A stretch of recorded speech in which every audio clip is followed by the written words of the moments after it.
Hello friends, आज की इस क्लास में 2019, 20 एंड 21 से जो 3 क्वेश्चन है इसमें आपको मैं दिखाऊंगा कि जो आपके प्रीवियस ईयर क्वेश्चंस है, इवन जो आप आगे अपने एग्जाम्स में देखते हैं उसमें किस तरीके से फटाफट से आप सेंटेंस देखते ही एरर को निकाल सकते हैं। देखिए, जैसे ही हमें सेंटेंस पढ़ना है तो आपको कुछ बेसिक सी चीजें पता होनी चाहिए जिसके थ्रू आप बड़े आराम से क्वेश्चन सॉल्व कर सकते हो। बात किसकी हो रही है बेटा? यहाँ पे पीपल की, राइट। तो जैसे ही हमें पता चला बात पीपल की हो रही है, एक या एक से ज्यादा प्लूरल है, तो पीपल के साथ यहां पर हैज आना चाहिए या हैव आना चाहिए। अब अगर आपको ये नहीं पता तो मैं बता देता हूं कि जब भी हम प्लूरल की बात करते हैं तो हैव लगता है, लेकिन जब हम थर्ड पर्सन सिंगुलर की बात करते हैं बेटा, जैसे ही, शी, इट या किसी का नाम, तो वहां पर हैज लगता है। तो पीपल बहुत सारे यानी लोग हैं, इस वजह से यहां पर हैव आना चाहिए था, रागी हैज, तो बी में एरर है। सिंपल सा था। नेक्स्ट दिखाता हूं। देखिए, नेक्स्ट क्वेश्चन देखिए, एसएससी सीजीएल 2020 में आया हुआ है, neither Sam nor I R interested in attending the meeting. हमने सेंटेंस पढ़ा। बहुत सारे मेरे स्टूडेंट्स कहते हैं सर इंग्लिश नहीं आती ना, तभी तो सीखने आ रहे हैं।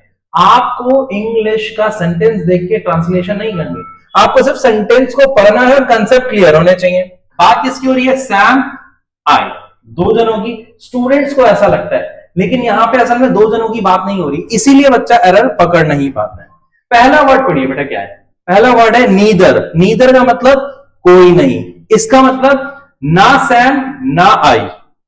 बात क्लियर हो रही है? ना सैम ना आई। तो जब ना सैम की बात हो रही है, ना आई की बात हो रही है, तो किसकी बात हो रही है? किसी की भी नहीं, जीरो की।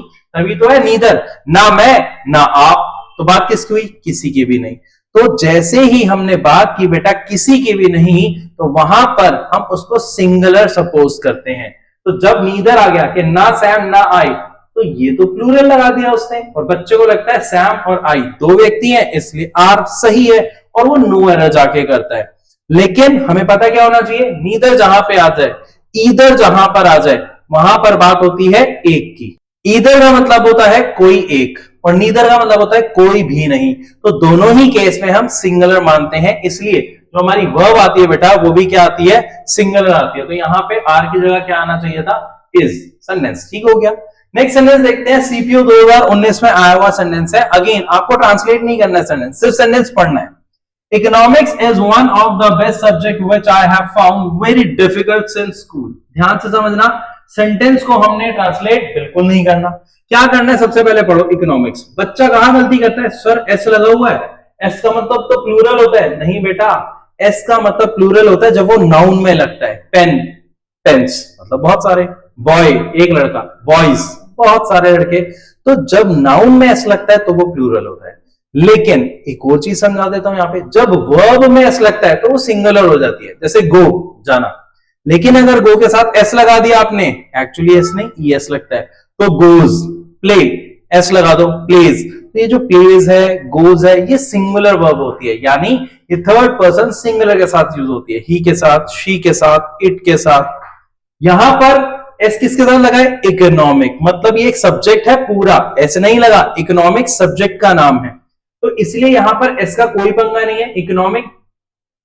इकोनॉमिक्स एक सब्जेक्ट है, इसलिए इज बिल्कुल सही है, कोई दिक्कत नहीं है।